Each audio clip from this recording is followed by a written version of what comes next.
show ya, dominant roller. Yo, what's up with it? It's your boy Young Bleed, and right now y'all tuned in to DominantRollaTV. You heard me? Already.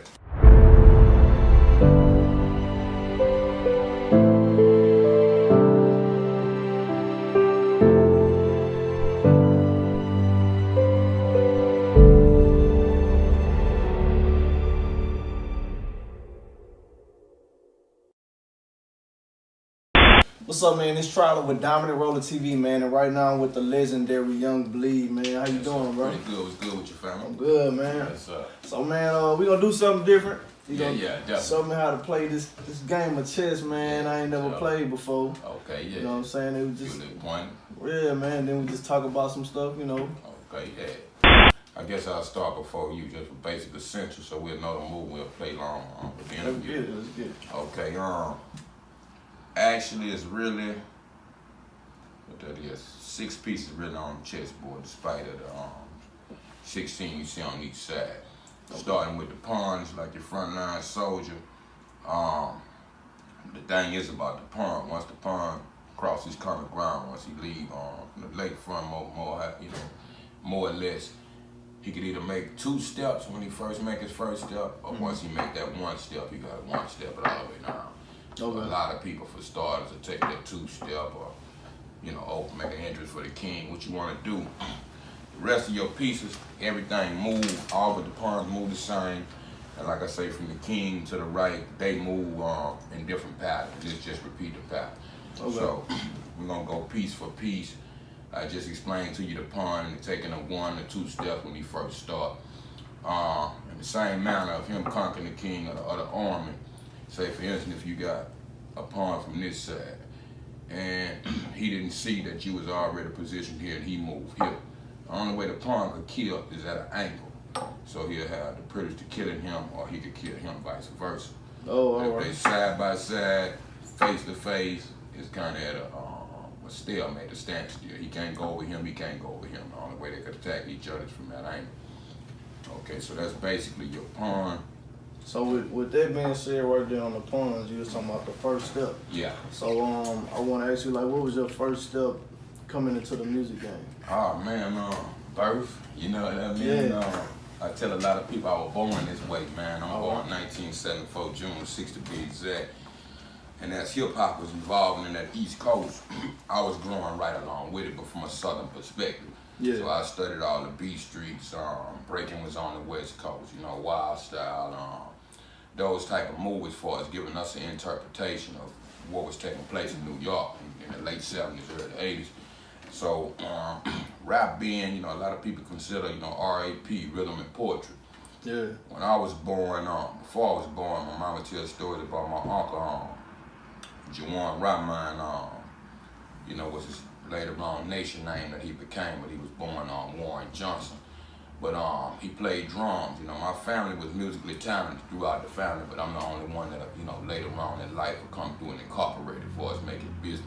Yeah. So I had blues to gospel to African music, all that was in the house, right through the stereo. My uncle was playing live instruments, my other uncle or granddad, pianos and harmonicas and all that type of thing. So Bro, you played any instruments? Yeah, I've been playing the drums since about 4 or 5 years old. Based off my uncle, I'm telling you about now. When I was born, before I was born, my mama said he played the drums so much it ran her raggedy. I kind of hear that on the inside. Yeah. So by the time I was born, that was like my natural love. And naturally, uncle, the nephew, he'd keep me on his lap. Asked me why he played the congas and the bongos and all that, and those type of drums, and became presents for me around Christmas time and birthdays. By the time I was 4 or 5 years old, I probably had 2 real drum sets. Yeah. Plus congas and stuff like that, a guitar sitting around the house. So I tinker with a whole lot of different things of what was there, but my love was that rhythm where I didn't have to read notes and different things. I could play what I felt and heard in different rudiments I saw him put down. Okay. So the R part of rap is the rhythm, the A-N-D for the and, the poetry part of my life. My mother read me Dr. Seuss when I still was in the embryo. So when I come out, at least about 8 months to a year later, I was reading Dr. Seuss. So a natural rhymer, natural rhythmic player, and somewhere around 82, 83, I started evolving on that pen and pad, freestyling at elementary school. And In elementary school? In elementary, 4th grade.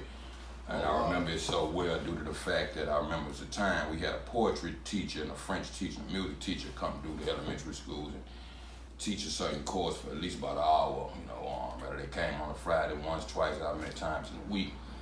But in particular, poetry teacher, she's a white lady, I forget her name, can't call her name, but she taught us how to write different forms of poems. And one of my favorite of the poems was haiku poems, which was just 3 sentences that, you know, maybe the first rhyme might rhyme with the last line and in between.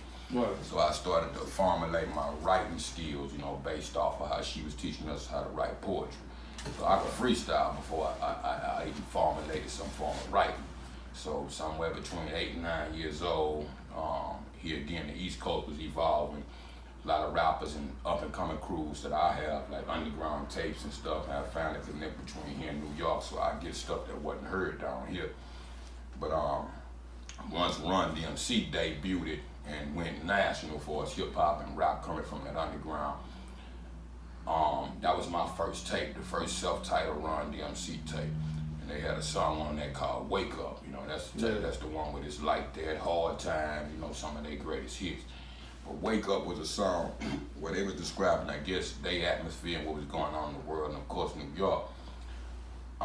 In their own way, I took that and made it my own thing in the form of poetry and submitted it for this poetry booklet that was going around to all the elementary schools that was in the area. Yeah. And eventually that book made it to our state's capital, which now we got a lot more buildings downtown than what we had in the 80s. So, but one time in my life, what seemed to be, if not true, the state capitol was our biggest building here. So me being a 9-year-old kid, and I reached that with my poetry. And that opened my eyes to where I might have a chance, not being from New York at the time before it morphed into California. But me looking at it from a southern perspective, again, born in the 70s, I evolved, right? As hip hop was evolving, you know what I mean? Okay. So, are you from Baton Rouge? Mm-hmm.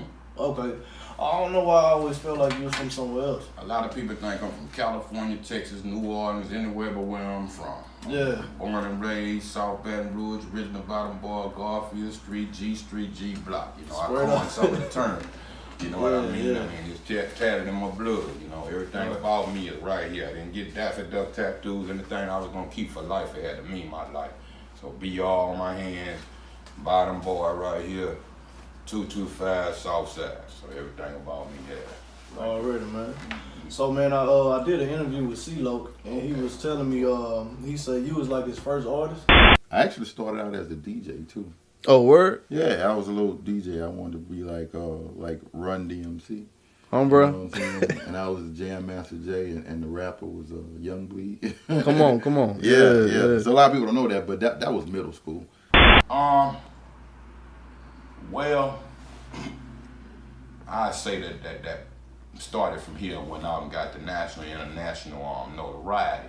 But really, CeeLo Records in the beginning, other than the back and that was behind it, the two artists that was CeeLo and Lee Time.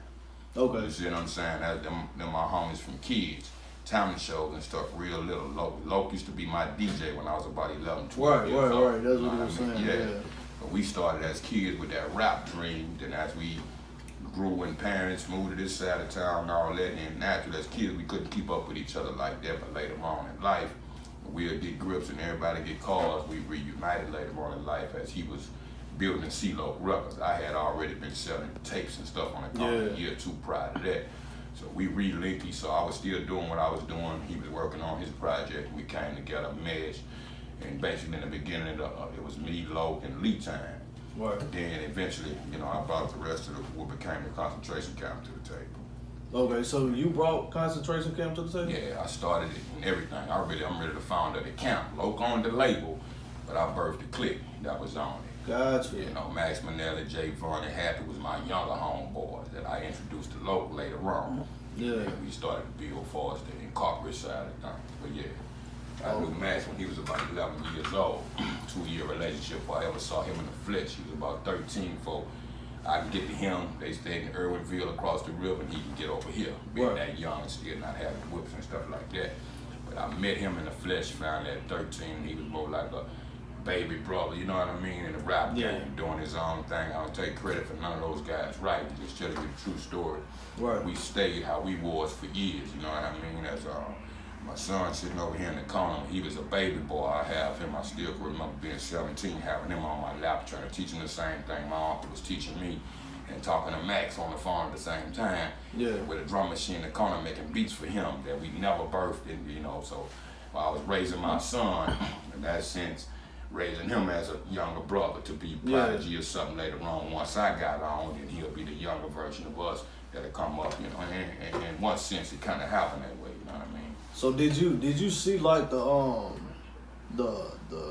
gift that he had early on? Oh, naturally, before I met him, before I saw him. See, the thing is, he had a cousin that I went to school with, and him and my DJ, shouts out to Don Lewis. We called him Bam Bam or Ballet, but he was one of my DJs. I always had DJs ever since I was a kid, anywhere between, let's say 11 years old. I'm my first DJ. Shouts out to Aiden Cato, AD, in the Mayfair East section of the town. So within that personal connect, one of my AD stayed on the front street, right on the first side street down the street from him. I'll meet Ballet later on, and he became my DJ partner. I had 2 DJs at the time. How old was your DJs? They was like 11, same 12. Yeah, we was all young. Yeah. Adrian might have been older than us, about 13 or something. He was a couple years older than us, so he was the first guy to teach me how to plug up a realistic mixer, how to make the records go from one turntable to another. Right. I had been scratching this stuff anywhere between 11 and 12 years old, my first piece of equipment. But I didn't know how to plug the auxiliary cords and so on and so forth, reverbs, equalizer. He was an older head and had all his pop records and different things, break beats, and one record, these guys that wouldn't even know what I'm talking about now. But we had 12 inches that was not for sale, 12 inches, with nothing but breaks and scratches and cuts. And the other side of that record would be flat. It hadn't even been grooved, you know what I mean? You could only play one side, and it was just made for DJs. So I learned by dealing with a lot of DJs what was in their crates and samples and everything else I come to later on. But Bam was cool with Gary, which was they called Savage Sosa now, if you know Savage Sosa, but that him and Max Manelli is his cousins. Okay. I used to work at a Pizza Hut off of Perkins Road in my high school days, and was still working on my career and inspiring, you know, however this would take off later in life. But they called me one night on a 3-way and told me they knew a younger rapper. I always wanted to find a younger rapper that I can kind of pass the game on to once I start building, you know, our side of the game for the southern region, and in particular Baton Rouge and Louisiana. So Max became that young rapper, and the first time I heard him, his name used to be Bass One in the beginning, you know what I mean? That was Max's name? His very first name, if he didn't have nothing before that, but I met him when he was still Bass One. Bass One. So he used to call and freestyle to me through the phone, and I loved his voice, and with him being a younger cat, it reminded me a lot of myself being 9 and that crafty and with not having a ghostwriter. I never wrote for him, you know what I mean? So I was like, okay, this is what I'm looking for, you know what I mean? So we became brethren in that sense of the word. And years later, they'll formulate the group Laylo that consisted of Javon and Happy Perez. So that was really Max's crew, you know what I mean? Isn't Javon his cousin too? I don't know if they necessarily family like that, but I knew they grew down the street from each other, a house apart, you know, across the river. Okay. A little bit more country than us, so a field apart. He lived here, and Javon lived up the street. They walked to each other. Okay. They grew together, all of us like that, you know what I mean? Yeah. So later I met Javon and everything else, and we started doing records from Happy House to my mama house, anywhere we could plug a mic and hang it from the ceiling with a sock on it. We still got freestyle session that's 72 hours, as long as a CD or a tape was back then, and we'll go like Tarzan on the vine. Yeah. Rap long as I want to rap, Max will come in off the dome after me. Javon will come in after me. Hap used to rap in the beginning, but once he saw how it was building, he didn't feel the need to be a rapper no more. He more focused on being behind the scene and being a producer. But what I used to tell him is, you're gonna connect us to that brown community, that Mexican community. So you need to be the spokesperson for the Mexicans. And that's gonna incorporate the black and the brown. But he never picked back up the microphone and went out to be a phenomenal producer. Grammy Award nominee. I think nowadays he's producing for Baby Bash and Miguel and guys like that. But I remember we started in the back room and had pork and beans, and bean and weenie. Man, that's what's up though, man. Like when you think about like the history, you know what I'm saying? Cause I mean, in a lot of people's eyes, y'all guys are legends, man. Oh man, and definitely Real here. talk. I said nobody else want to respect it and give it up around the world. In this small pond section of Baton Rouge, that is the origin other than the guys that was rappers here before us. It's like the Cool Hercs and other guys that didn't become corporate rappers. When they talking, there's a difference between rap and underground hip hop. Those guys didn't go to make records like the Sugar Hill Gang eventually did. They was the commercial groups. Right. But Cool Herc and Starsky and Cool Mo D, Busy Beating them guys that was legends just grabbing the mic at parks and house parties and projects and birth would eventually trickle on to us. Like when you think about like the notoriety that you guys have now, you know what I mean? Like the recognition, the way people look at y'all and perceive y'all. To this day, I'm quite sure you still getting booked for shows. Oh yeah, no doubt. You know what I'm saying? Like how does that make you feel just knowing where y'all started from it and where y'all at right now? Bittersweet. Blessing and a curse. And the reason I say that is because of what I'm telling you now. How that story was so sweet in the beginning. We was kids. Right. And as the money and the corporate world invaded our, you know what I mean, self-privacy and the lit sessions that we'll have, spend a night with each other from here to Texas. I flew my first plane ever at 20 years old with those guys and stuff like that. And the dreams that we had and what we planned on it being. I had lived out here for the last 6 or 7 years, you know, and off and on throughout the years. I never left Baton Rouge or Brooded until I was about 30. I'll be 45 years old this year, so that's almost 15 years ago. Wow. But when we talk in the early 90s, when everybody was home, when everybody was planning on what we was gonna do. And first bit of money and everything came, you know, everybody kind of scattered like roaches when you cut the lights on. Right. So everybody started doing their own individual thing. And coming home now, I get this all the time, and I'm sure you hear it in the air. When y'all gonna do a camp reunion album, this, that, and the other. You know, and for the public that's paying attention to it, personally, I done always worked on that. But we ran into the same kind of NWA troubles where we grew together and the money hit and Loc went a certain way. It separated us. Then that created a diversion with the clique. Everything that kind of stayed with Loc was mainly Happy and Maximum at the time. Javon, Lee Time, and everybody else became Corleone family with me. So it's been like that for years, yeah. Over 20 years now. By the time I did my second album with Priority, P and them and whoever else articulated the video for how you do that there, they was going to California 5-10 years before me. You know what I mean? And somewhat P and them was raised out there, you know what I mean? So they had that extra incentive or that the big brother plus on the Hollywood game. So naturally, I ain't gonna come in and try to take over and say things that I hadn't experienced. So I sat a back seat even when I was top notch or #1 in the world. So they directed that how you do that video, and in my head, I wanted the whole thing about that song and the question how you do that there.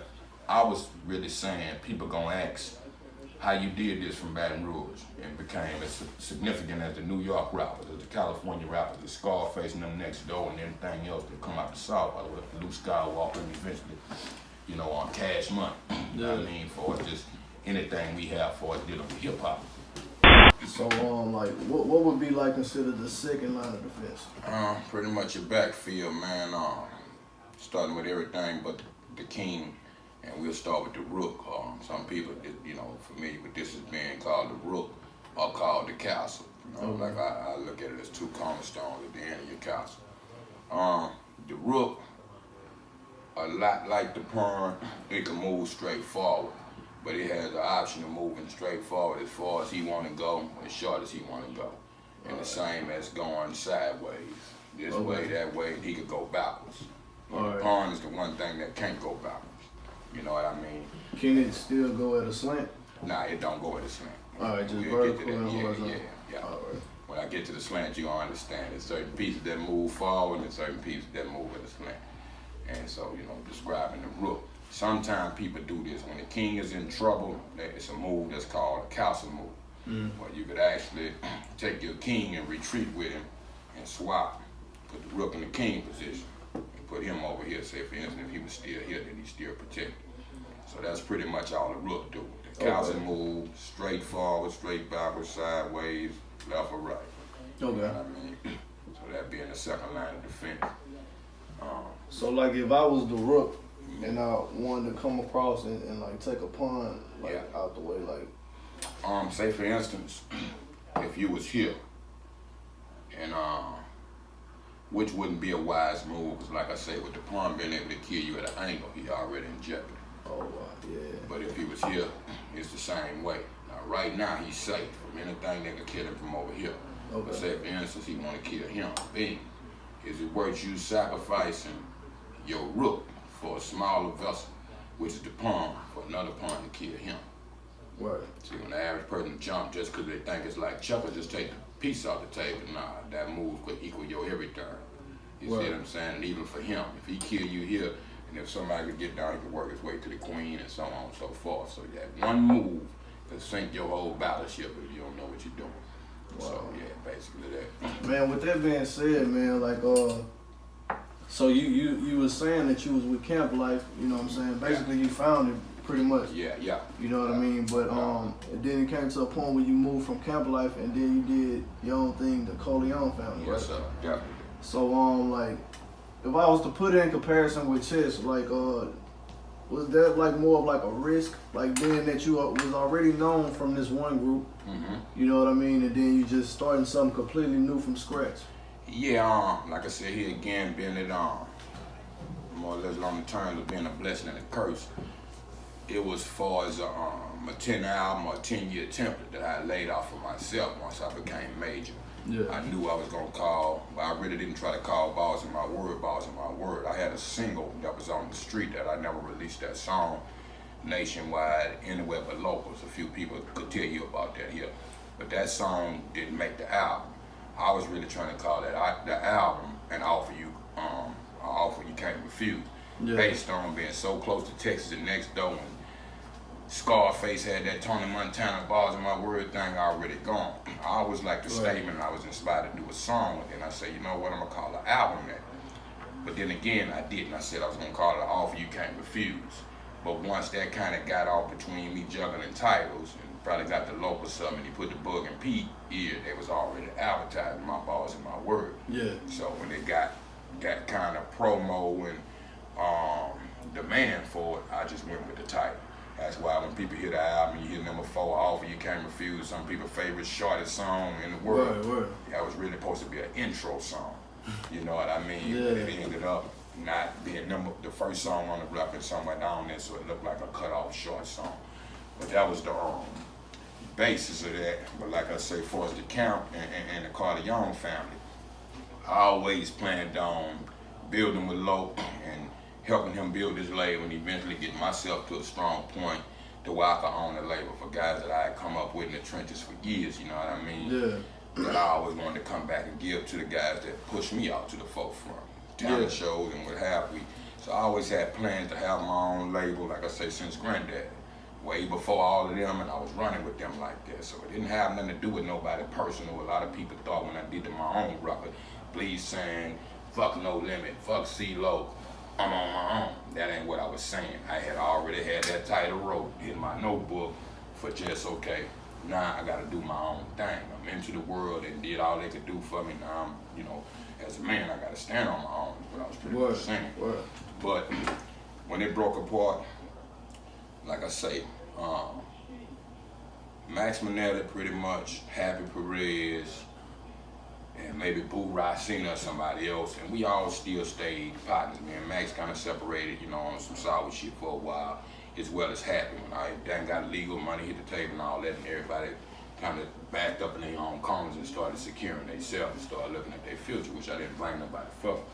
But everybody else that was remaining became Corleone family with me. You see what I'm saying? Yeah. And we started that new thing. My whole idea for the concentration camp is similar to what this is. You know, I'm a fan of hip hop all coast. So Dub C in the Mad Circle, you know, everybody know the world Dub C, but I remember Dub C from Low Profile with DJ Aladdin and before the Cube records and all that, and it became West Coast West Side Connection, yeah, with him, Mac 10 and Ice Cube at the time. Yeah. You know what I mean? So, but I remember the logo to WC in the Mad Circle. The circle was like the earth and the barbed wire. That was like the penitentiary. So I looked at that earth You had all kind of camp clique relations being birthed around that time. The boot camp clique in New York, the boot camp clique in New Orleans. So I said, we need a camp name or something like that. So I thought back in my life and everything this meant to me, back to the Holocaust. You know, for those who's not upon the whole Holocaust and the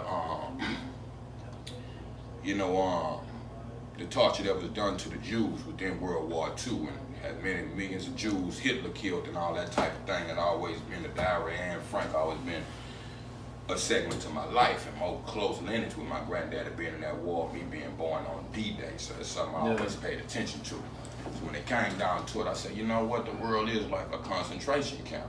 You know what I mean? You ain't gotta be in jail or be doing pot, rest in peace, doing time, rest in peace to pot. So I looked at it like that and say, you know what, I don't wanna just make it a South Baton Rouge thing. I wanna have an open outlet as far as my planning before me and Local put our heads together. Something like I said, I always thought about. Do something that creates an outlet for anybody that come to us from anywhere in the country and the world, and don't just section us off. You know what I mean? So my idea was that bi-coastal concentration camp, the earth being a place to me at the time was more like a purgatory, to where it ain't heaven, it ain't hell, but it's a place that we can sit here long enough and get your head together, get your rights and your wrongs. You know, if it is a God and another side, get busy living and get busy dying. And it's the camp that we sit here to kind of meditate like monks and, you know, give you that choice of going up or going down, or jail or hell or whatever the case might be. So that was my whole concept for that. But it was my concept, and more so with Max and those guys.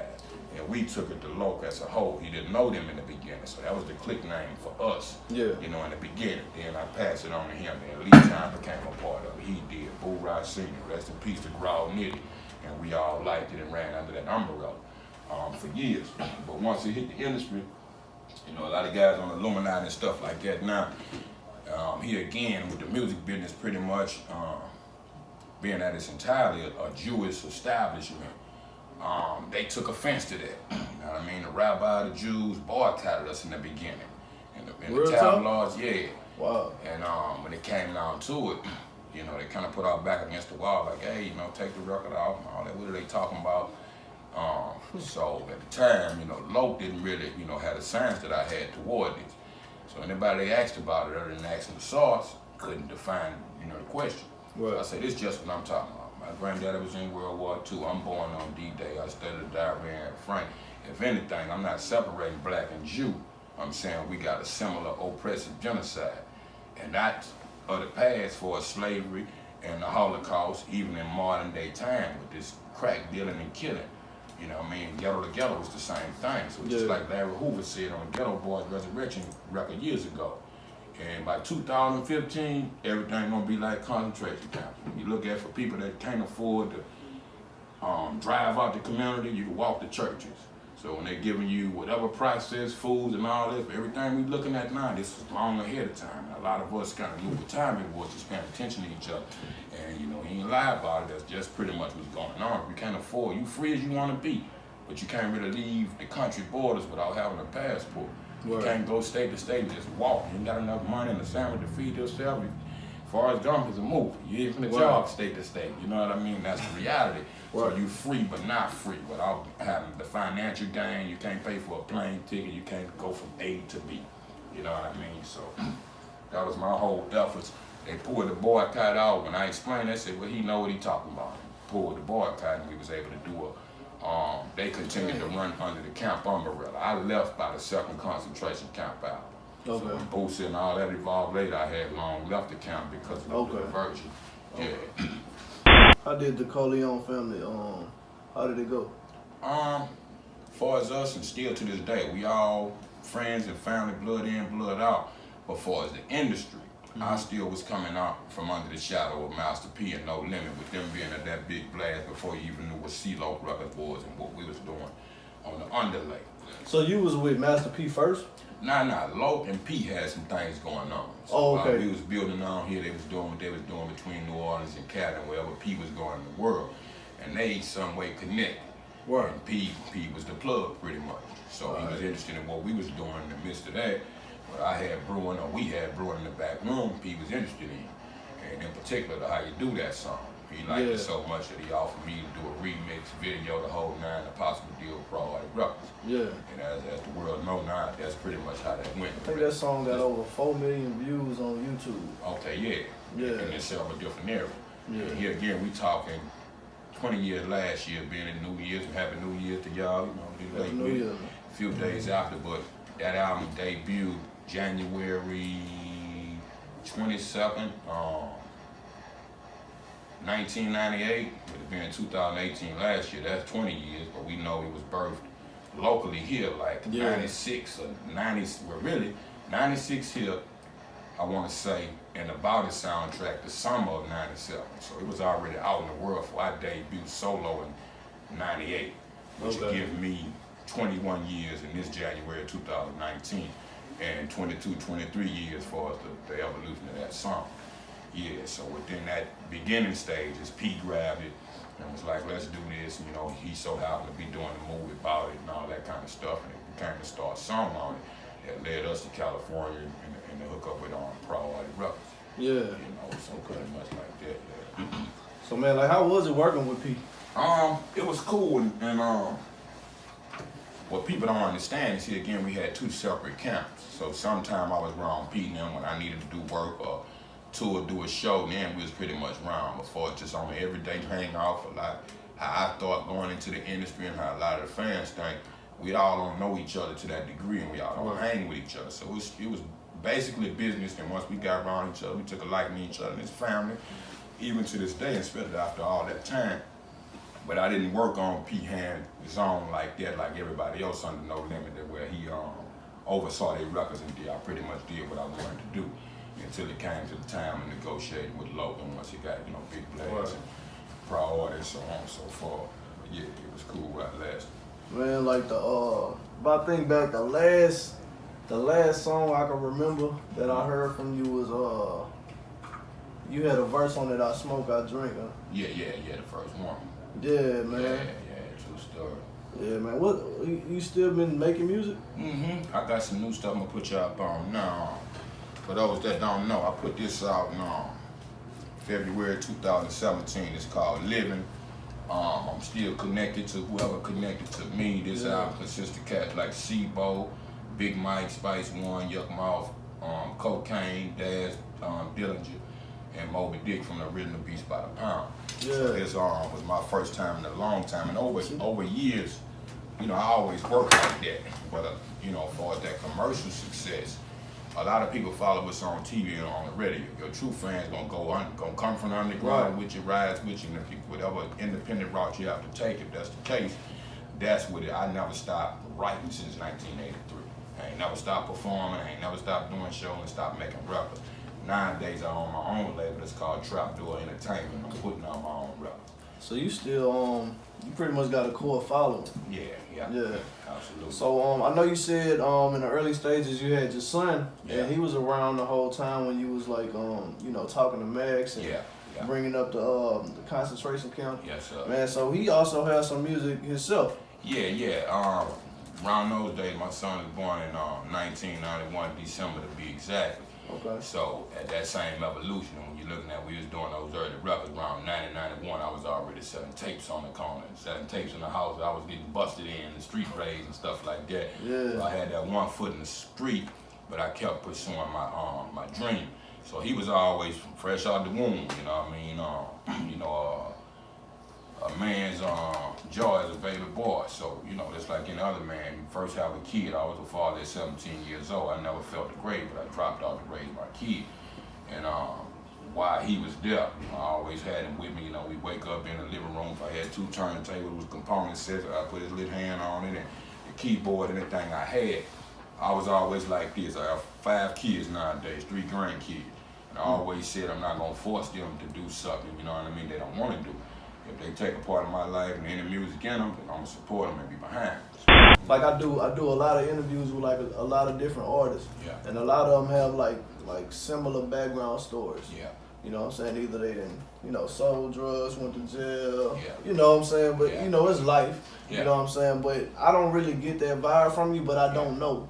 You know what I mean? So like, do you have like a street-oriented background? Let me enlighten you and take you on the journey to my dark side, man. When I say I'm born this way, we talking music and industry.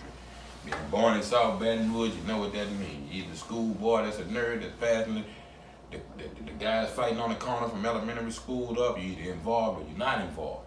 Right. I was the type of cat that didn't try to be involved with things, but ever since I could remember, since I was 4 years old, since preschool, McKinder Head Start, my cousin them was already running the elementary school gang on Roosevelt Street, University Terrace. They had a gang of guys called the UT Warlords. My cousin was the second in command, older cousin. So he'll walk me on the bus. Once I got in the yard with them, just like, in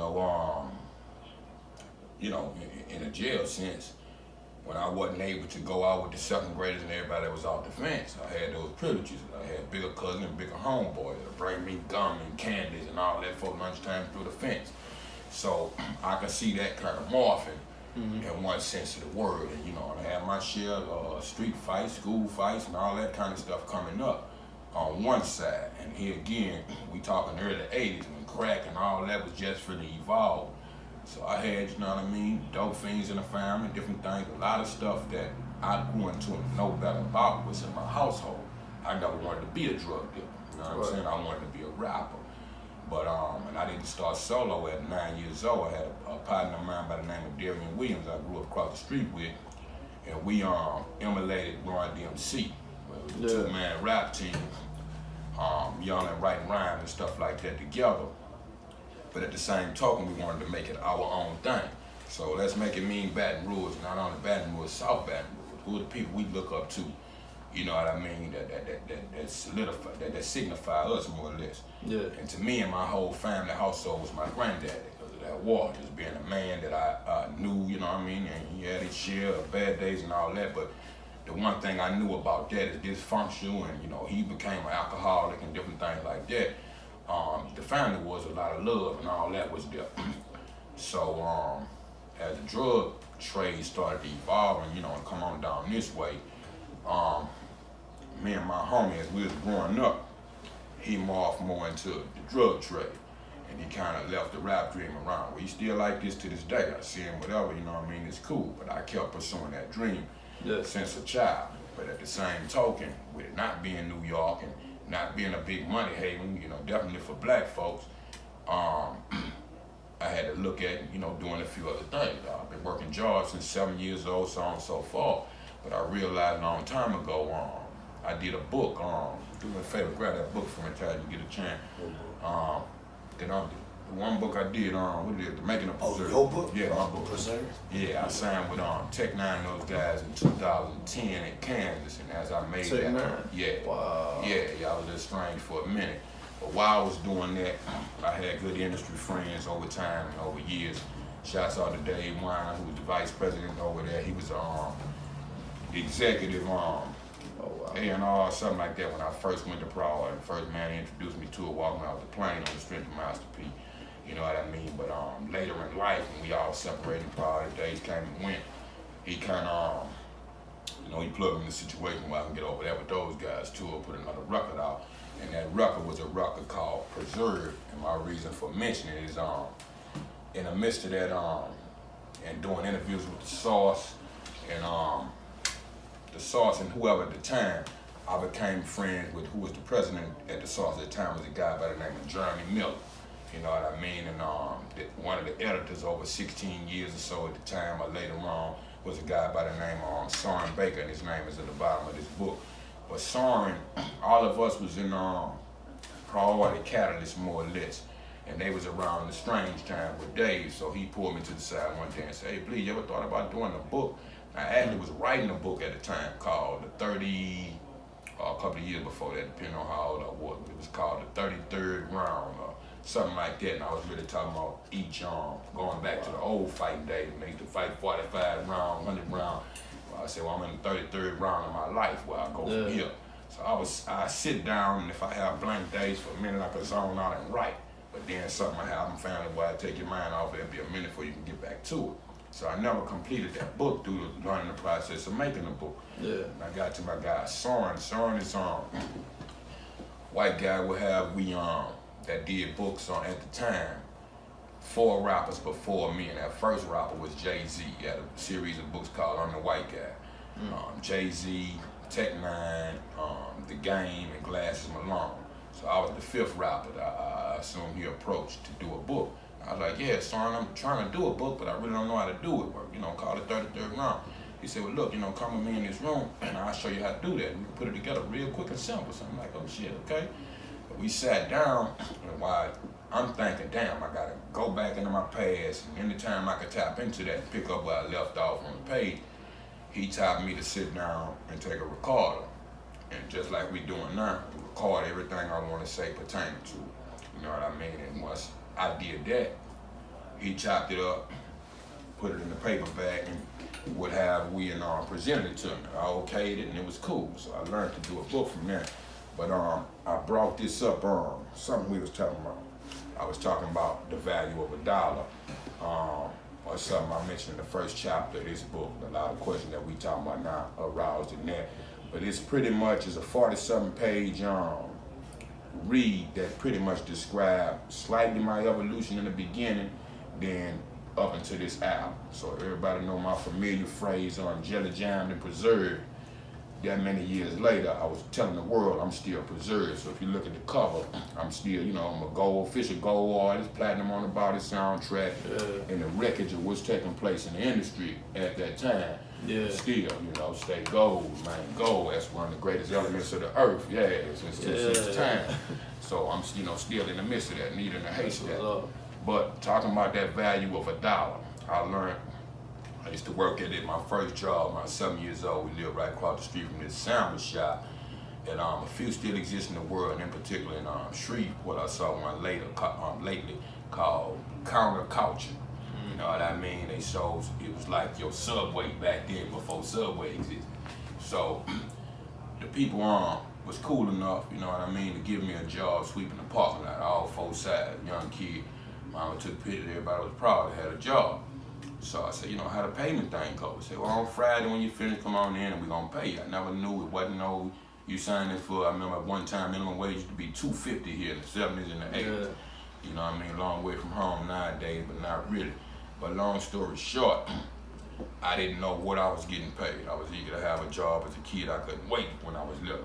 Try to cut the grass, do something to work to try to start, you know, getting more in the allowance and whatever I might have had in the picket money. But saying that to say this, that Friday came, and I walk in and I'm like, hey, shit, I couldn't wait. Hurry up and swept the parking lot. Go in and say, you know, I'm finished for the day, you know what I mean?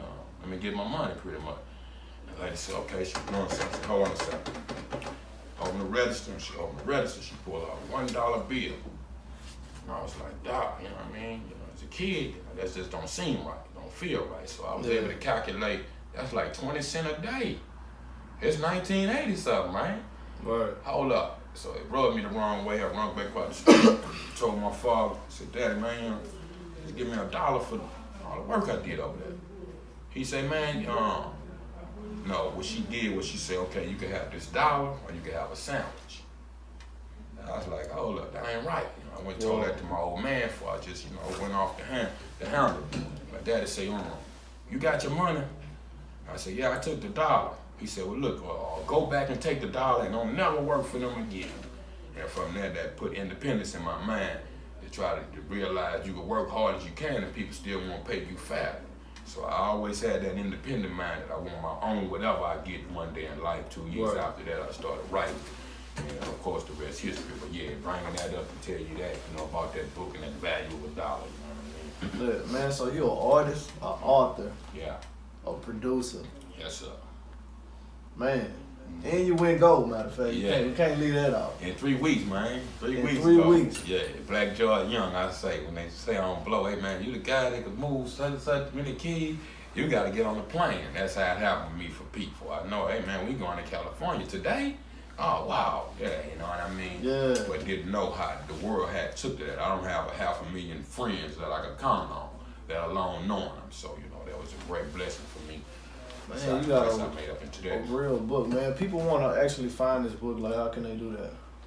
You can go to Amazon.com, or better yet, go to my label website, which is www.trapdoorent DominantRollaTV.com, and you can find anything that I have for purchase on there, the tour dates, you know, my son up and coming record artist by the name of Baby Nelson out the Kansas City area. I'm starting to open up the gate and bring a few artists along the way, younger gang, so on and so forth. But yeah, check that out, Trapdoor Entertainment, TrapdoorENT.com. And also, you know what I mean, while we at there, y'all, when you get a chance, check out YB TV Network on YouTube too for all the videos and everything I did in the past and on up to now. But I want to say this to conclude what you asked me earlier, true life story. I remember my last piece of rock cocaine I threw into the Mississippi River and had this proud to levy the garden. You give me something better from the environment I grew up in, you know what we gonna do out here. Ain't too many black doctors and lawyers in backwoods Louisiana. If you show me better, give me better, I'll do something. Word. So I always had the family connect, some of the kingpins in the city and all that. I knew them and come up under them. So I was the type of guy, like I mentioned, working. But I was raised that way to try to do shit legitimate and morph into some form of legitimate business.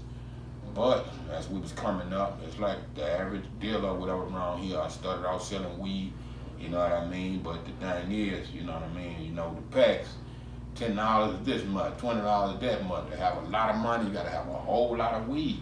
That means you taking a chance of storing it and all that, you know what I mean? So that leads the average weed smuggler or dealer into the cocaine trade. You can take that same $10 for this much, $20. So from that I could see the younger cats, 13, 14, passing their cutlasses and the folk Daytons, you know what I mean, the Kragers, the Trues and Voles, and you know, the guy from South Baton Rouge to the park and through parts of the city coming through driving under the steering wheel. Yeah. They was getting money. Just like California and anywhere else, it was happening down here the same way. Everything that was around me, I felt like somewhere in my high school days, we started doing a little petty hustling. Then the more, you know, I was going and morphing into a man as a young father. Working at Pizza Hut or what have we, wasn't enough to feed me, my baby's mom, and so on and so forth, and pay the bills. So that led me into doing other things. So I morphed more into the dope game and dope hustle to this pavement. You know, I still work jobs and did whatever inside I could speak on that now. You know what I mean? It's way past 10 years, man. No statute, statute of limitation on that, but different things like that. A whole lot of shit that I cared not to mention. And some guys in the city say, oh, Bleed ain't never sold no dope. And some niggas gonna look at you and laugh at you. So I learned from real dope dealers. See, what these boys doing now, it's like a race to say I'm the biggest kingpin, a race to say I'm the biggest killer. Then record this shit on the internet and everything else and wonder why they follow the bloody glove to your house. Right. You know what I mean? I don't know this kid name that had something on the internet I was watching sometime last year. And this little guy, he kept on. He had his camera up. He run in front of the camera, he like, bow, bow, bow, come racks. Bing, bing, bing. Y'all think that's it? Watch this. Went to the back room, go get some more. Bow, bow, bow. But what people don't understand is it tell you just what it is. Internet, you enter in the net, website. I mean, if you enter a spider web, what that is. That's how they said trap for flies and get their food. So now they ain't got to come to your door and do so much deep dope investigation. These boys tell on themselves. In the midst of him being live doing that, the feds ran in his house when you saw this live. You go, oh shit, all that shit you just had is gone in a millisecond, man. Damn. Yeah, so I always had that kind of awareness around me with the environment I grew up in. Like Superfly said, it's the only game that ain't left us to play. You know what I mean? I really truly feel like in America, if you stop today and hired everybody, there ain't enough job buildings and cubicles for everybody, the 6 billion people that's on the planet. Word. You know what I mean? So some people gonna have to resort to other things just to survive. So I never glorified that. I always, even dope dealers that was over me and all that, I was the type of guy that I run between the worlds. And I always say, man, y'all need to take y'all money and put behind me. Let me get into this rap shit. Flip, wash the money, do whatever, and we all could legitimize. So that was always my planning since a child, So when I got that opportunity, I always been one-on-one with God and just stepping out on faith. He ain't never lied to me. And he gave me a dream and a vision as a child. I'm living and looking at you right now. So that was the sacrifice I made to walk away from that game to grow into this game. And from that, I've been successful at it. Already, man. Man, how you? I want to mention this too, not to cut you off, but you open that can of worms for me. A lot of things I didn't, you know, it was in tabloids, different things in the beginning. If you wasn't just up on me like that, you might have missed it. But I had my run-ins, you know, rest in peace and shout out to Alden Sterling. But our politics in Louisiana, like Pimp C used to say, it's old Napoleon law and 50, 100 years behind. So trust me, he know what it is when I say that. I fought the police all my life. So 17 years old, my family before me, granddaddies and uncles, use the same jurisdiction. It ain't no different than Pac coming up under the Panthers. And you already a target. That Jesus would Herod know that there's another king that's born supposed to take over, you already a target. So I used to get followed and harassed by these police out here all the time. Eventually they come in one day and stomp my face in the ground. You know what I mean? Right when I was growing into priority and all this was evolving for me. So here again, a blessing and a curse. And a few people knew about that. Logan knew about that. P knew about that priority, but nobody came to my aid. I went to the NAACP here. Some old black men was smoking more cigarettes than me. I realized can't nobody help me. I laid in my mama's front yard with shotguns and police selling cars. Nobody come out in the middle of the night. Not seeing all the lights, not hearing nothing. So I done been in that death-defying position several times just being in Baton Rouge. So when Boosie to whoever say, hey man, when you become that down there, you are a target for some of these hateful people and hateful cops, you know what I mean? My guy Chauncey back in the day was a 16-year-old kid out here that somebody reportedly picked up the telephone in the neighborhood and said he was running around the neighborhood with a gun. Now, I don't know what he had going on or what was happening, but to me this was obvious. They called the sheriffs and all that, and they come out in the community looking for this kid. And when they found him in one what they called now bandos, an empty apartment. And versus coming out gung-ho and shooting and harassing people, the kid was running from the cop. Yeah. And when they found him, he was hiding behind a door from what I was told. And the cop shot a .357 or something of that nature through that door and killed that kid. Meaning he wasn't being aggressive, he was running and hiding. He didn't want to catch the charge. So I know that in one sense to be true. Later on, a few years after that, and maybe within a year or so, rest in peace to my guy Pernell Hampton out of South Baton Rouge, man, which was a king guy, humble guy, and he wasn't what they tried to paint him to be in the pictures. I grew up with him, played football with him in the streets or wherever, same neighborhood, but he was murdered right when you enter La Place going on the interstate. I know he was hustling, doing his thing, but he was going on there to score a pack or drop a pack off and doing whatever. But I want to say he might have had one felony right when they put them, 3 strikes, you out, all that kind of shit. So he had 1 or 2.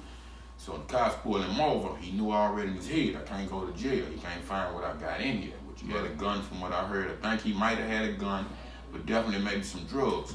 And when that cop pulled him over, he waited good for, I guess, the cop to get out the car. And when he got close to him, he pressed the gas and just tried to run again. So this cop, being a heroic cop, he dived on his windshield with a 10mm right when they come out and shot him through the chest with his girl sitting in the passenger seat. She jumped out of the car, frantic, running across the field, or where are we? And, we killed my friend like that, you know what I mean? I always admired the governor like Edwin Edwards, you know what I mean? He seemed more like Huey P. Long way back in the day, as they called the kingfish that helped black folks. But he went and gave, the officer's name was Jules Pinero. He shot and killed my friend. But Edwin Edwards, within the midst of him diving on that car, the cop hurt his leg, so he had to go to the hospital.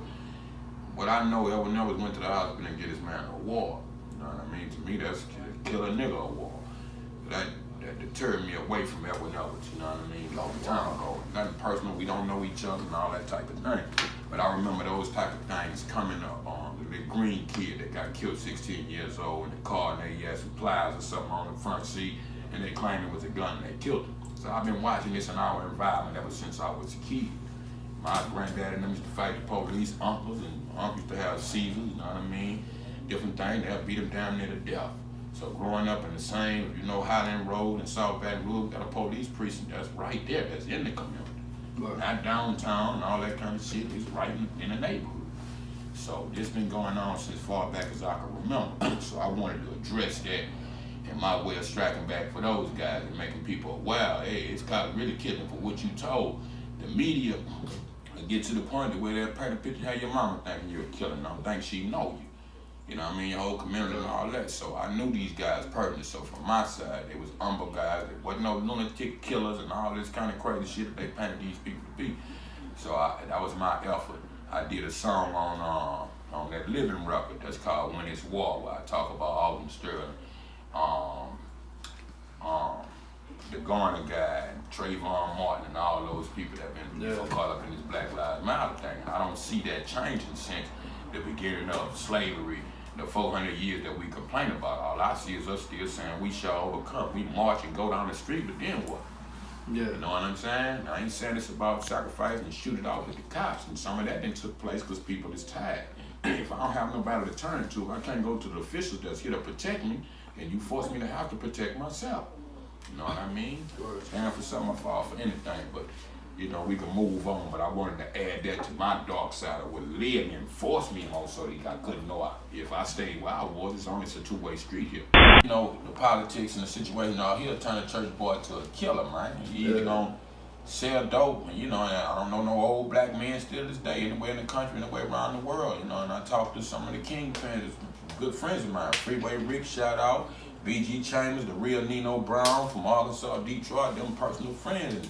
Brotherman to me, you know what I mean? Free Big Meech and all these kind of guys. So I'm a student of the game of life. So I learned, and these guys making millions of dollars at one time, we all kind of in the same root now, you know what I mean? So you got that potential. A guy like Freeway Rick, he didn't know cat, rat, and dog. He couldn't read, and he was a positive brother the same way. But due to the environment he was in, his teachers and whoever else passing the package, what would you do if you was me? Single mother, one brother, and you know what I mean? You're gonna do what you gotta do to survive. And at the end of the day, you know, they point the finger at us like we fly planes and go over there, get the dope, and could talk these foreign languages to make that type of connect. He said on the movie American Gangster, or he say, man, you know, we was talking about Frank Lucas, and man, ain't no nigga can do what the Italians ain't did in 100 years. Why? Because he a nigga? What you ain't looking at, you flush everything down the toilet in the ghetto. So we get this shit. That's why you can have these great dope havens and for years, and when they want to press down on it, he was saying they don't stop the dope gang because it employed too many people. You stop everybody from working and doing this, then you really gonna have murder and robbery in this country because it's the only way to eat. Hurricane Katrina was a prime example. What you gonna do in a crisis? Sit here and just wait to die? You running in them stoves. You gonna run in them stoves, you trying to stay alive. Right. Yeah, so it's about that, you know, survival. Man, I wanna ask you, man, why do you think the black race is like the most segregated? By design, because we the most hated. Just like God is the most segregated, because he ain't around none of us.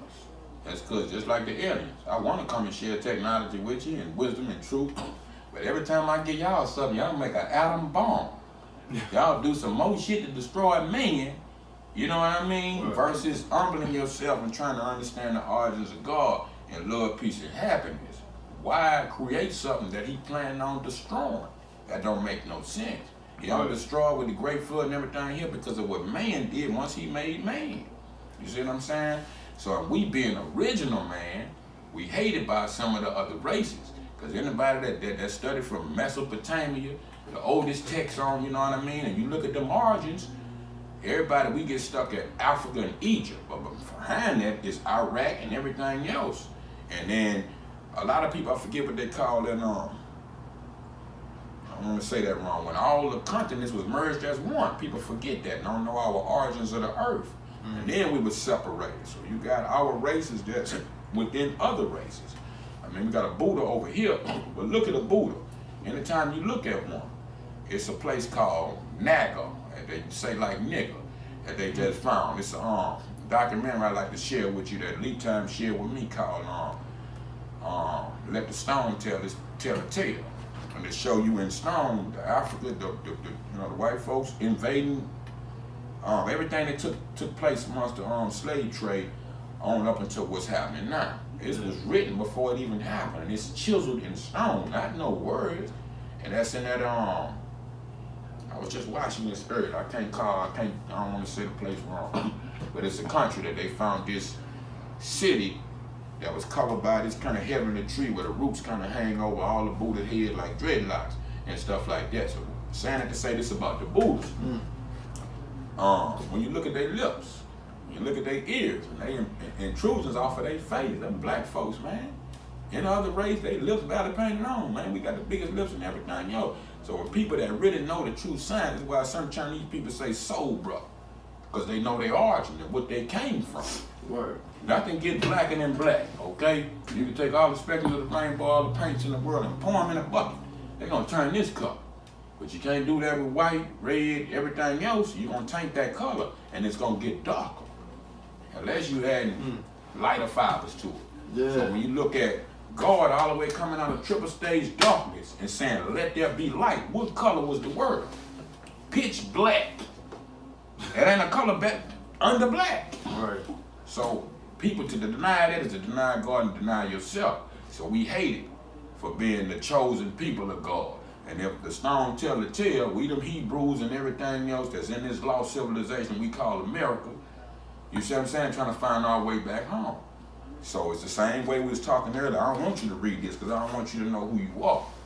So, you know, Public Enemy used to have this sample. They derived us our religion, our culture, our God. And many of us, the way we act, we didn't even lost our mind, man. If you don't know who you are, where you come from, you damn sure don't know where you going. And we know it. I mean, this cartel just knocking your ass off over there. Yeah. But we get accused of being the shit starters and, you know what I mean, the scum of the earth, you know what I mean? For what reason? Some of us is innocent and going to Harvard and yeah, these kids ain't never finna be violent, but he got black skin. You see what I'm saying? So that's the truth. You know, a guy was telling me this the other day. It ain't even about the race card no more. It ain't even about black and white. And hey, you a nigga and you a honky. It ain't about that. It's about who wicked and evil and who righteous. You know what I mean? Or trying to do right. And that's what it is. Spiritual warfare. Yeah, it's got niggas that hate you like it got white folk that hate you, but it's an embedded hate. Right. It ain't nobody really in particular one person to blame, but that's just our history. That's just what it is. And we being the downtrodden at the bottom of the barrel, it gotta be a greater speculation on why we did, how we got there. And if you know your history, we ain't start off like that. Yeah. Well, getting called a nigga when we was African kings, you know what I mean, in Africa and so on and so forth. So that's what it is, you know what I mean? For us to gold and all this shit we wear now, look at King Tut now, man. That ain't just starting America, man. We been here at heavenly riches. Right. Yeah. Man, speaking of king, man, let's go back to chess, man. Like, like this the king, right? Yes, the king, yeah. Yeah, so you got the king and the queen, so yeah. I don't know, I'm just guessing, like, is the object of the game is to protect the king and the queen? In particular, the king. Even the queen got the honor and privilege of protecting the king. You see what I'm saying? That's kind of how life is, you know what I mean, in that sense. He got to hold on the fortune to hold the house down. If he died, he can't reproduce and have no more. She could be here, but she can't reproduce. Yeah. So the whole thing, see, we give women credit for having a baby. And we forget the baby really come out of man nuts. Right. I ain't put the baby in you other than the immaculate conception. You know what I'm saying? Right. Get credit to that man. You see what I'm saying? If he's that father figure, you know, some guys, you know, he quit go ahead and lead children all around the world. But in that sense, you never know what your travel gonna have to be. But that's the whole thing. So your main piece on each side is your king is your quarterback. He gets sacked, he can't throw the ball, he can't run the ball, he can't hand it to nobody. Protect that quarterback. So saying that to say this, let's go to the next piece and I'll give you another move. We know about the pawn, we know about the rook or the castle. I'm gonna take you to the knight. The knight is your rider. You see what I'm saying? You got one on the right, one on your left. But different than the rook and the pawn, he move in the L.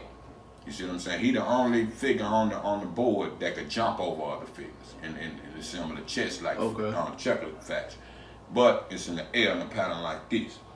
He got to go up. It's 3 steps he take.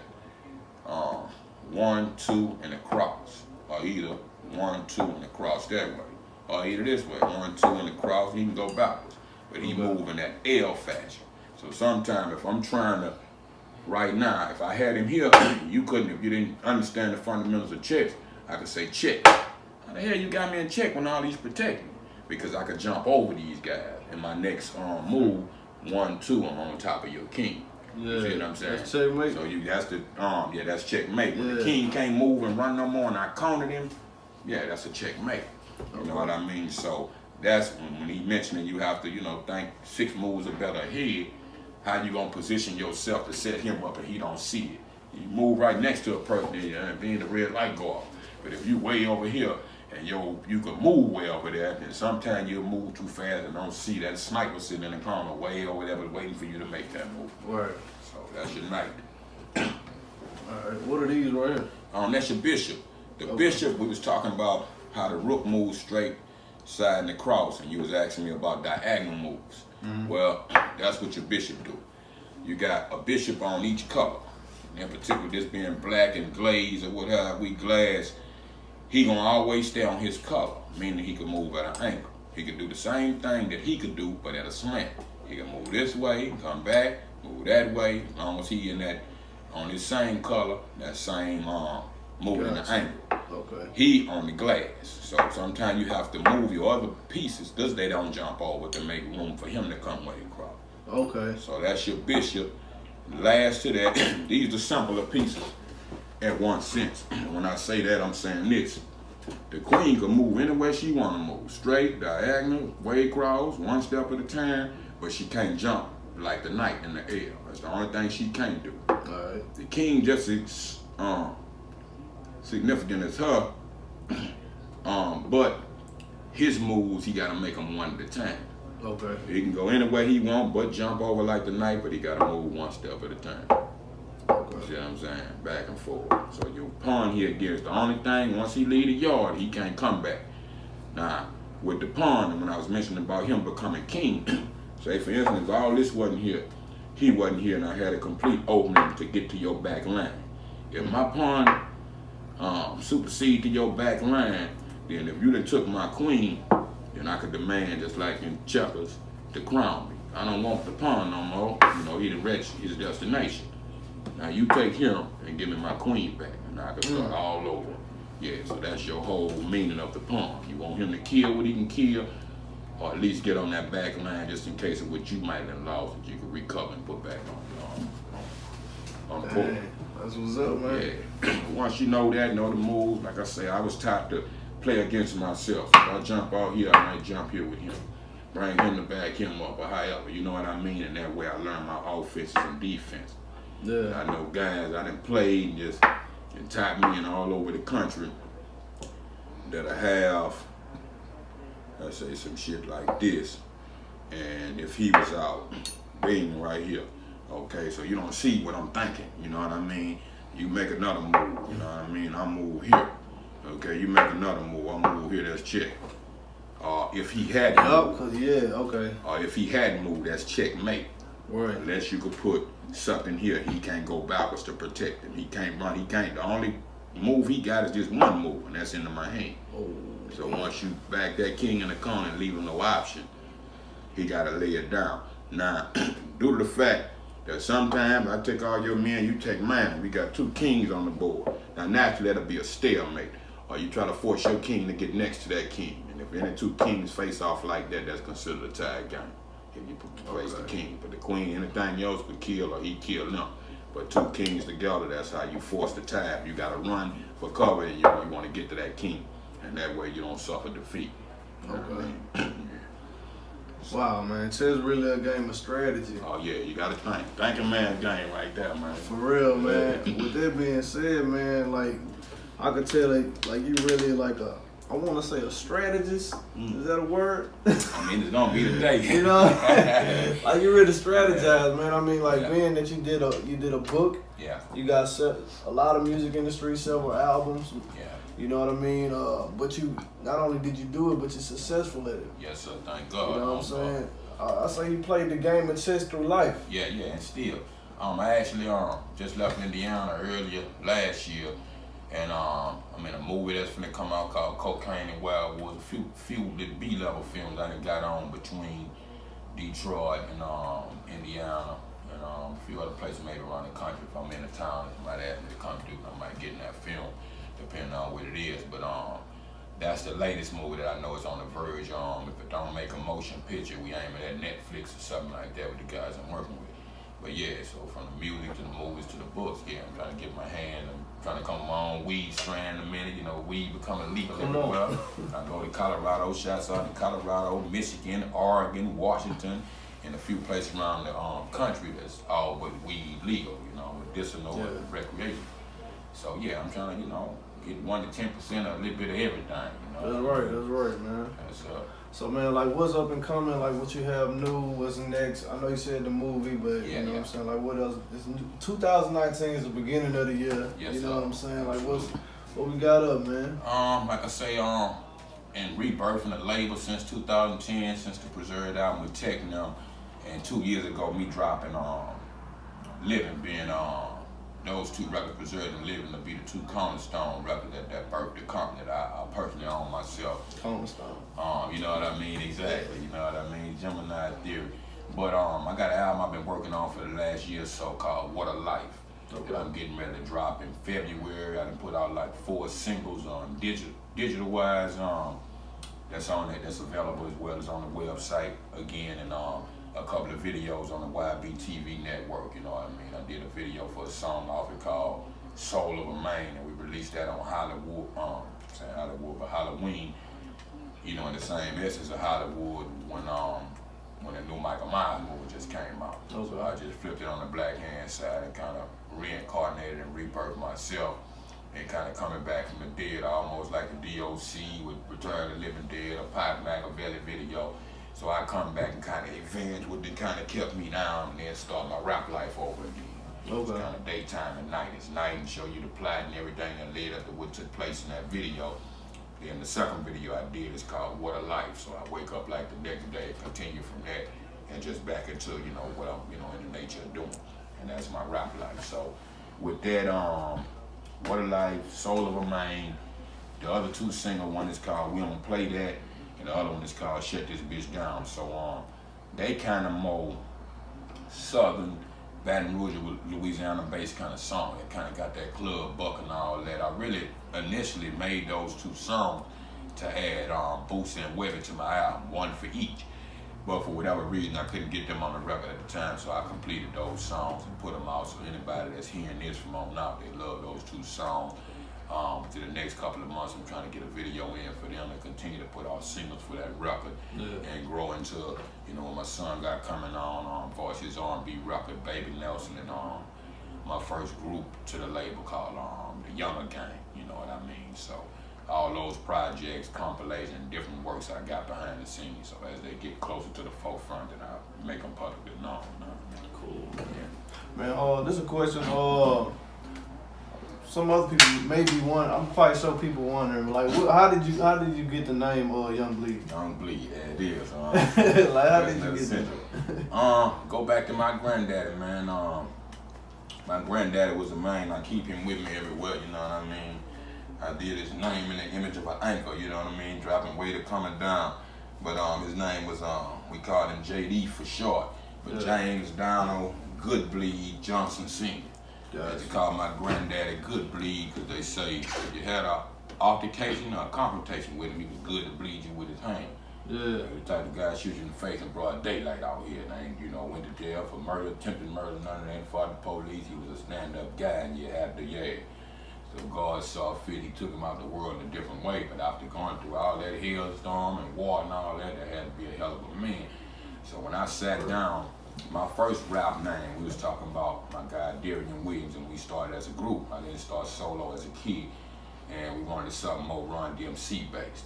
So the guy we looked up to in my family was my granddaddy for me. As far as the streets of South Baton Rouge and the wrecking crew, it was Silky Slim. So I learned later on in life, me and Silky's family, so what we did was take and split his name. So naturally, my guy was a little bit more stalky than me, so he took the name Silk. But me being the Slender Cat, I took Slim. That was my very first rap name when I was 9 years old. Yeah. And of course, I morphed into a whole lot of transactions and transitions over the years as far as on my name base.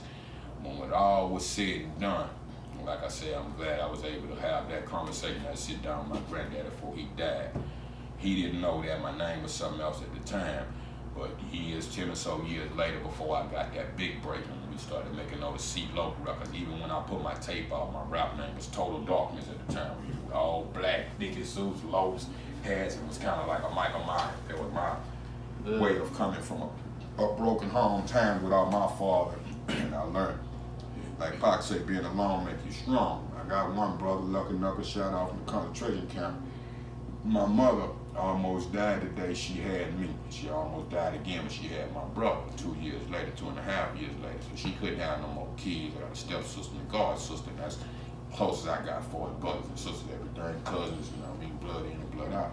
Yeah. But you know, basically that something I was saying before I forget that thought, man, what I was saying right before then. Your name, baby.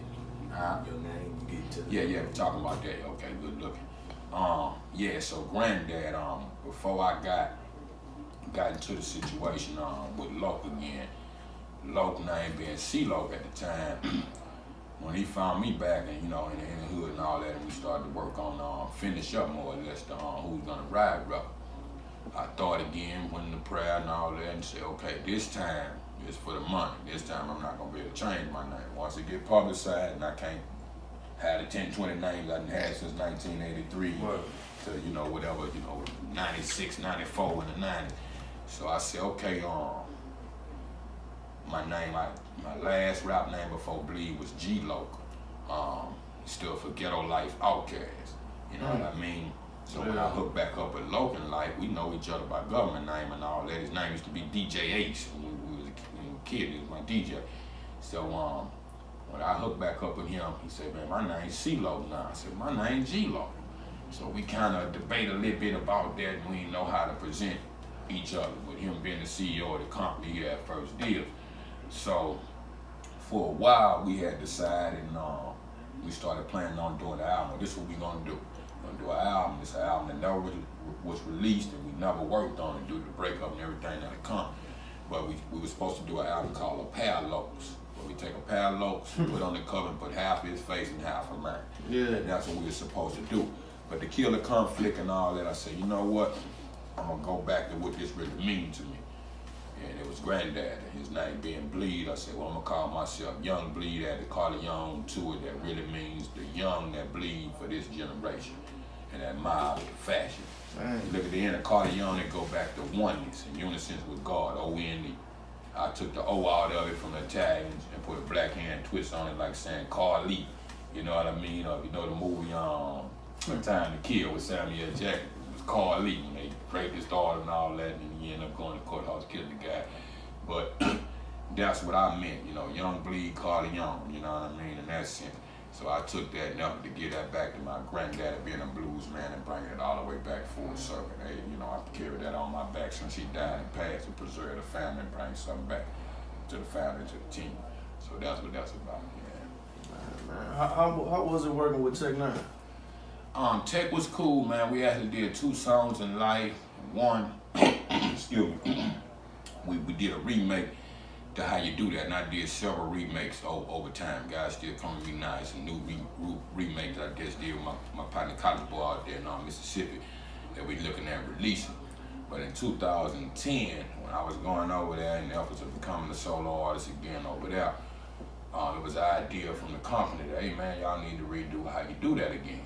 And I was like, maybe I need to do it by myself. All what I went through with Loke and P and them, we don't tour together. The world want to see it. I can't thank for them.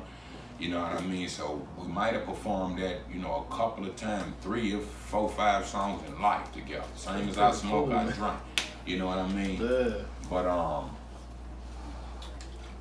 we ended up remaking it another time, and what we felt would be a good company move, a good look for me, Tech Nine. Not only me and Tech Nine, brother Lynch was over there at the same time. I knew Lynch from the Priority days and stuff like that, and we all still cool people to this day. So that was a company effort move that I agreed to. We all agreed, and we all contributed a verse. Shouts out to Seven, Tech Nine, the strange producer. He reproduced the track, and we ended up putting the record out, and it was starting to take off, but they didn't push that record like I felt like it needed to, especially at that time. Within that year was the same year when Ricky Smiley went on stage in Atlanta, and he played How You Do That like 10 times in his intro, about that, when he did his stand-up in Atlanta. It's my favorite Masterpiece song. He didn't mention me or really know the signs to it, but you could hear my voice in the beginning, and he played that over and over, so that was the perfect promo with that happening at the time, and kind of like a rebirth to me. But they didn't follow it up and push it all the way. And that record was starting to take off between here, Kansas, and the West Coast. And a year or so later, You know what I mean? Within the time I was on tech label, I had a chance to rock with my homie J Rock and his side man King, a Magnum PI, go by nowadays. But to familiarize people with who a guy like J Rock is. J Rock he's a blood cat out of Watts, California, but they're part of Top Dog Entertainment. Him and Kendrick Lamar and those guys. So he's Kendrick Lamar's side man, but he had his own deal and situation with Strain. So we would tour together and be around the country together, and we all became good friends.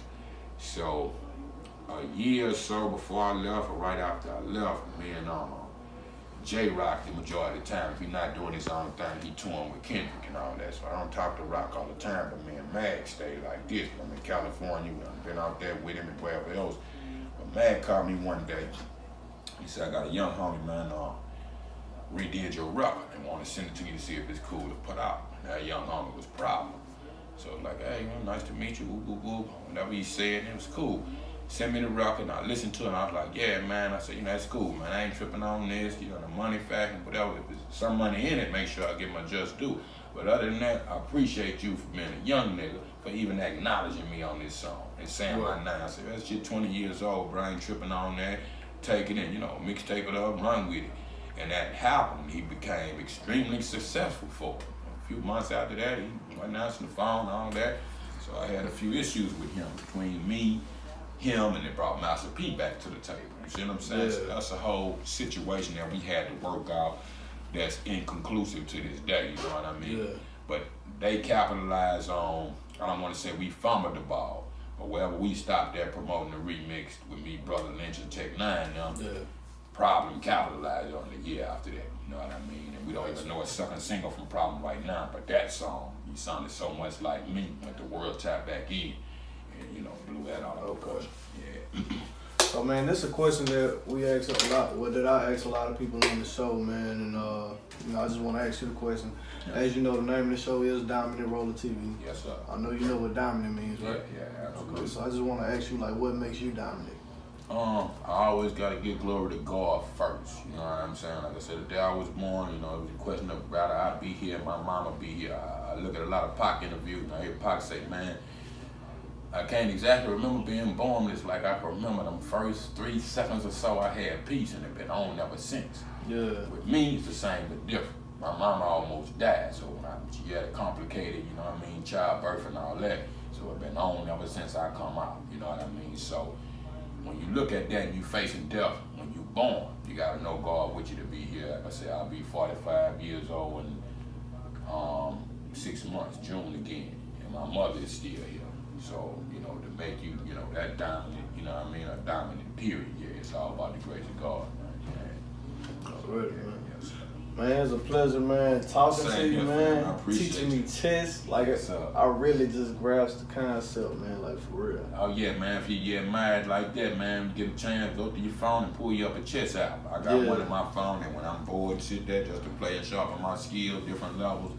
That's how you educate yourself to it, yeah. Oh, really, man. Boys, you get up in New York and everywhere else, man, we could take all the time. I was explaining to you a 9-hour chess game that I played with my friend Sean O'Rourke, left the Corleone family. We've been playing chess since kids, and every time we see each other, that's how we greet each other, without time apart. But, you look at these professional guys, we were talking about Bobby Fischer and people like that earlier. You look at them real chess players, you got a minute to make a move. Pow, hit that clock, pow, so you know what I mean? Yeah. So, I'm getting good at it. I ain't gonna say I'm a master at it, but in time, you know what I mean? I studied from a lot of old men, some was in our neighborhood that just played chess, and if I had a chance, and I was at my youngster, I ran with a lot of old timers, my pops and they friends and all that, so I learned a lot of different things by just sitting at the table and opening my mind and heart to them elders that was teaching it to me. Oh, really, man. That's all about. Man, if there's anything that you could tell the viewers, the people that's tuning in, it was a lot of people that really wanted this interview too. Okay, beautiful. I appreciate that. Yes, sir. Is there anything you could tell them people, man, before we wrap it up, man? What would you like to say? It's always pretty much the same. It's always God first, man. Self-preservation and family. If I can't do myself no good when I look up in the mirror and I'm feeling a certain way, then I don't want to carry that spirit to my mother, my brother, my kids, or none of that. So it's all about being in unison with God to be, to be prepared for what you got to do in life and wake up every day You know what I mean? And seek out that purpose. If it's a craft that you're working on, learn how to master your craft one day at a time, a little bit at a time. And that applies to anything you're doing in life. But you know, my mama tell me this all the time. Hey, you know what I mean? Whoop, whoop, whoop. And you ain't shot shit yet. Keep waking up. When the wool get from over your ass, you're gonna see some more shit. But she always put it like this. You know, thank God you wake up every morning because you could have died in your sleep. Tomorrow ain't guaranteed to nobody. And like they say, how they put it, when they put the terms life being a gift, you know what I mean? That's why they call it the present, you know what I mean? That type of thing. So don't take that for granted, you know what I mean? Learn your purpose in life. I'm a true believer. Whatever you born to do, you can go left, right, turn your head, you're gonna do what you born to do by God. So as long as you know it's a soul controller, and it's just like we being gods, you know what I mean? And we moving this man, you know, you gotta know you can soul control by something else. So I open my mind and heart to God and wake up and look for what it is He got me to find, and each day I wake up. So I pass that on. Yeah, man. Already, man. Okay, okay. You telling me the social media platform. I know we mentioned the website earlier, but I'll repeat that. For those that's interested in bleed, catching up with me, go to www.trapdoorent.com for all my latest and the greatest. YBTV network on the YouTube, you know what I mean? For Instagram, it's The Real Young Bleed. Twitter's @RealYoungBleed. And Facebook is William Fitz, you know what I mean? So, you know, I'll let your boy, and also a Young Bleed fan page on Facebook. So, you know, for those that's looking, man, I ain't hard to find. You hear me? I'll let you dog. We out here for the 219 if you y'all like me. Already, man. Y'all keep it live. This is DominantRollaTV. We out.